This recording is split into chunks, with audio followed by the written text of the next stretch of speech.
Sir नमस्कार जी, कहाँ से सर आप? मैं बागपत से हूँ, क्या पश्चिमी उत्तर प्रदेश से। क्या लगता है सर 9 सालों में कितना कुछ विकास का काम हुआ है? बेरोजगारी दूर हुई है? जो जो वादे किए गए थे वो वादे पूरे हुए भी हैं या नहीं हुए हैं?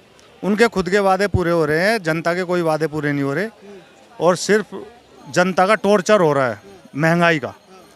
उन पे जो भी रोज़मर्रा की चीज़ें हैं उनके यूज होने वाली, चाहे किचन से संबंधित हो या एजुकेशन से किसी स्टूडेंट है उससे संबंधित हो, हर चीज़ में महंगाई।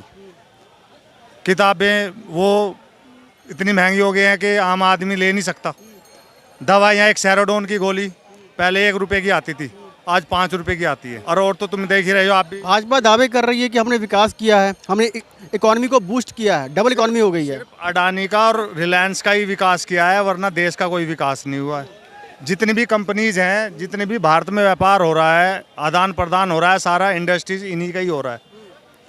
हमारे बेरोजगारी के मामले में कितना समझते हैं आप कि रोजगार मिला लोगों को? युवाओं को ठगा जा रहा है। उन्हें पता है कि हर साल हर स्टेट में लाखों करोड़ों बच्चे पास होते हैं, ग्रेजुएशन करता है, कोई अपना टेक्निकल डिप्लोमा करता है, उनको ठगा जा रहा है।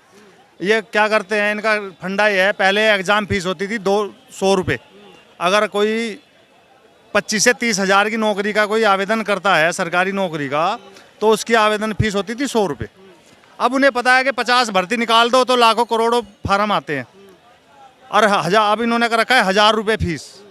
कमाई हो रही है क्या? और ये तो है ही है फंडा, फिर भर्ती रद्द कर देते हैं। हाँ, कोर्ट में केस जाता है, वो उस पर रोक लगा के बैठ जाता है 5-4 साल। अपना बच्चे फिर उनकी ये ओवरेज होते हैं, वे ठंडे बस्ते में चला जाता है मामला, वे ठग के रह जाते हैं।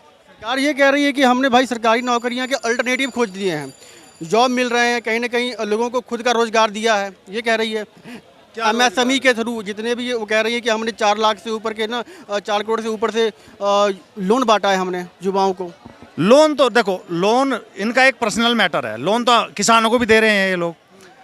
अगर उनका पैसा समय से, देखो हमारे यहाँ, मैं पश्चिमी उत्तर प्रदेश से हूँ, गन्ना सबसे ज़्यादा होता है और वहाँ पे मिल भी गन्ने के बहुत ज़्यादा हैं। सारा बेस गन्ने के ऊपर निर्धारित है और मीडिया में भी ये बातें उछाली गई हैं कि भाई बकाया नहीं देते मिल वाले, क्योंकि वे सरकार के रेगुलेशन के अनुसार चलते हैं। अगर वे प्राइवेट, जो आदमी अपनी फैक्ट्री लगा सकता है, 5000 एम्प्लॉय रख सकता है, उनकी टाइम से सैलरी दे सकता है, कच्चे माल का पैसा नहीं दे सकता, वो दे सकता है, सरकार नहीं देने देती उसको। आप किसान हैं क्या? हाँ, मैं किसान का लड़का हूँ। ये कहा गया था 2022 तक आय दोगुनी करने की बात की गई थी, कितना कुछ दुगुना हुआ है? वो सिर्फ इंडस्ट्री वालों की दुगनी हो रही है आय। मैं बता तो रहा हूँ, जो भी अंबानी है, ये अडानी है ना, इनकी आय दुगनी हो रही है, हमारी कोई आय दुगनी नहीं हो रही।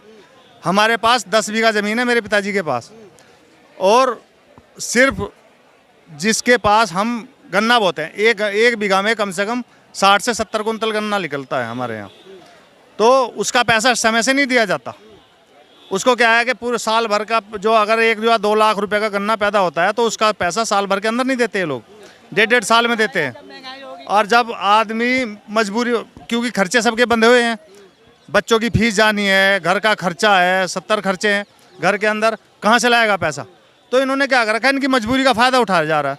इन्होंने क्या रखा कि किसान क्रेडिट कार्ड बनवाओ और लोन ले जाओ और बैंक से पैसा ले लो। पैसा उनको खुला दिया जा रहा है, कितना भी ले लो, ना उसका कोई रेगुलेशन है। आप जाओ, किसके पास 10 बीघा ज़मीन है तो उसको 4 लाख का लोन, कोई मानक नहीं है। जो भी अपना उनको लोन देना है, मतलब कहना है, बढ़िया बात ना है ये, मतलब लोन मिल रहा है तो लोन आदमी कहाँ से देगा? जब आपके पास इनकम का स्रोत नहीं होगा तो कहाँ से देगा वो लोन? जमीन बिकेगी उसकी। ये कहा जा रहा था कि आम आदमी को लोन ही मिलता, अब लोन मिल रहा है तो ये दिक्कत क्या है? अरे लोन, जब उनका पैसा है, उनका सरकार का दायित्व बनता है कि उनका पैसा फैक्ट्री से दिलाए। उनसे उनके खिलाफ कानून है, बकाया जो है उनका बकाया उनका दिलाए, सरकार दबाव दबा के, प्रशासन दिलाए। अगर वे कर्जा क्यों लेंगे? अगर आपकी सैलरी कम है, अगर आपको कहीं से सैलरी ना मिले, आप क्या करोगे? मकान पे कर्जा लोगे, बच्चा अपना भरण पोषण तो करोगे ना किसी तरीके से। तो उन्होंने अपना ये काम किया है, उन्होंने सट्टा खेला के उन्हीं का पैसा, उनसे ब्याज ले लो, मजबूरी में लेगा आदमी, क्या करेगा? और कर्जा लेके अपना कम चला रहा है। जो बकाया पड़ा हुआ वो नहीं देना है, पर आप कर्जा। चुनाव में कहाँ से पैसा आ गया था? मुख्यमंत्री के यूपी में चुनाव थे, उस दौरान सारा पैसा आ गया था। क्यों आ गया था? उससे पहले क्यों नहीं आया? और क्या लगता है कि आपको और कितना विकास कुछ हुआ? कुछ तो विकास किया होगा 9 सालों में। अरे विकास का, सब आदमी कर्जे में डूबा पड़ा है, विकास हो रहा है, उद्योगपति होगा। कर्जे में डूबा हुआ एमएसपी है। क्यों नहीं देते लोग? एमएसपी क्यों नहीं दे रहे? अपना इतना इतना गेहूं पैदा होता है, कह रहे हैं हम राशन बांट रहे हैं। अरे हमारा देश ये भी आरोप लगा रहे हैं कि महंगाई हो जाएगी, इसलिए हम सभी पर एमएसपी लागू कर नहीं सकते। महंगाई सोने पे महंगाई, सोना देखो कितना महंगा हो रहा है, उस पर जीएसटी क्यों नहीं बढ़ाते ये लोग? वो उनके मतलब की चीज़ है इसलिए नहीं बढ़ा पाते, क्योंकि जिसके पास करोड़ों अरबों रुपया होगा वो सोने में इन्वेस्ट करता है। अब कैश नहीं रखता कोई भी, चाहिए दो। देखो कोई नेता, ये इतने 2000 के नोट 2 बार बंद हो चुके, कोई नेता आपने देखा नैल में लगता हुआ? सबने गोल्ड कलेक्शन कर रखी है और सबका 3% जीएसटी क्यों लगा रखी है? 40% करो ना इसको, उससे और जीएसटी और ज़्यादा आएगी।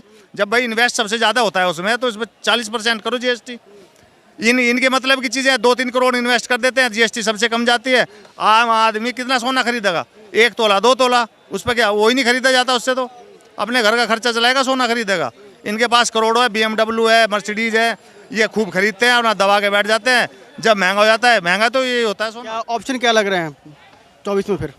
अबे 24 का ये तो सत्ता है, विपक्ष को ही खत्म करना चाहते हैं बीजेपी वाले, तो खत्म है। खत्म ही करना चाहते हैं। राहुल गांधी उसी के तो शिकार हुए हैं। अब जुड़ तो रहे हैं ना, विपक्ष जो है इकट्ठा हो रहा है। यूपी में मुलायम को खत्म करना चाहते हैं, अखिलेश को खत्म करना चाहते हैं, इधर राहुल को खत्म करना चाहते हैं। कहते हैं ये प्रधानमंत्री बनने की सोच रहा है। जब मनमोहन सिंह थे प्रधानमंत्री, कांग्रेस का राज था, कांग्रेस की बहुमत था, राहुल गांधी को तो भी तो बना सकते थे प्रधानमंत्री, वो बनना ही नहीं चाहता। वो तो देखता है कि मेरा युवा जागरूक हो, पढ़ा लिखा इंसान पढ़े लिखे जैसी बात करेगा ना। अब तो बनना चाहते हैं ना वो कौन कहता है? उन्होंने कहा मैं प्रधानमंत्री बनना चाहता हूँ। कैंडिडेट तो है ना, एज लीडर तो लीड तो वही कर रहे हैं ना कांग्रेस। पार्टी का प्रमुख है, वो कुछ भी कर सकता है। आइए नहीं क्या अध्यक्ष भी। क्या देख रहे हैं आप, क्या ऑप्शन क्या देख रहे हैं 24 में फिर? अभी तो कोई ऑप्शन नहीं। देखो जी, अब तो गुंडा राज चल रहा है, मनमर्जी चल रही है विपक्ष का। देखो यूपी में बीजेपी की सरकार है, वहाँ पे जो खिलाफत में बोलता है वो तुरंत अंदर, यही हाल है। भाई साहब गुंडा राज है क्या? हाँ जी बिल्कुल है। पेमेंट क्या होती है? गन्ने की पेमेंट होती है कोई गन्ने की? मैंने गन्ना डाला है, अभी तक मेरी जनवरी तक की पेमेंट हुई है। बताओ क्या पेमेंट हुई है फिर? मैंने कर्जा लिया, कंपनी से कर्जा उठाया। कितना लिया कर्जा? मैंने लिया 50,000 रुपये कर्जा, अपनी फसल बोई, हर चीज़ करी, मुझे क्या मिला? मुझे कुछ और बकाया मिला नहीं आपको जो आपका था बकाया? अभी तक जनवरी तक की पेमेंट आई है सर। और जो पिछले साल जो पेमेंट हमारी खुली थी वो फरवरी में जाके, जो चीनी को तो आप पेमेंट किसी दुकान में जाओगे तुरंत 50 रुपये किलो है। हम अपना गन्ना अपनी पेमेंट से नहीं गिर सकते हैं। ये हर किसान की कहानी है क्या? टोटल किसान की है। मोदीनगर मिल की देख लो, जनवरी की पेमेंट आई है अभी तक। अभी हमारी फाइनल हमारे गन्ने की पेमेंट तक नहीं आई है। मिले हुए हैं सरकार से मिल वाले मिले हुए हैं। एक बात सोचो, आप अपना कुछ भी सामान बेचते हो, ठीक है, आप पैसे दे के बेचते हो ना, और किसान की फसल एक ऐसी है, हम अपना गन्ना मिल में डालते हैं, लेकिन पेमेंट खुलती है 10 दिन बाद, 50 दिन बाद। हमारी 4 महीने में पेमेंट खुली थी, जो हम धर नहीं पाए थे। ऐसी सरकार नहीं चाहिए हमें। क्या चाहिए? हमें अच्छी सरकार चाहिए। कौन सी सरकार, कौन सी पार्टी पर लगता है भरोसा है? अब हमें किसी पार्टी पर भरोसा नहीं है। सबसे बढ़िया राष्ट्रपति शासन। इससे देश नहीं ना चलेगा फिर। क्यों नहीं चलेगा? और देश नहीं चल रहा राष्ट्रपति शासन से। कहीं न कहीं एक कानून बनाया गया था, न्यायपालिका बनाई गई है, कार्यपालिका बनाई गई है। हर साल सरकारें आती हैं, वो अपना काम करती हैं, उनके एमएलए होते हैं। लीडर सही नहीं चुने जाते ना, लीडर सही नहीं चुने जाते हैं ना। आप लीडर को चेंज कीजिए। हमारे देश में है ही कहाँ, सब अपनी राजनीति करते हैं आगे। लीडर तो ये है। अभी कुछ दिनों पहले आपने भी सुना होगा, पुलवामा में हमारे फौजी, पुलवामा में अटैक हुआ था, आज तक उसका कोई खुला राज? कहाँ से किसने कराया, क्यों हुआ? हमारे देश के 300 से भी ज़्यादा मछुआरे पाकिस्तान की जेल में बंद है। इसकी हिम्मत है मोदी की जो छुड़वा के ला देगा उसको? एक को भी छुड़वा दे।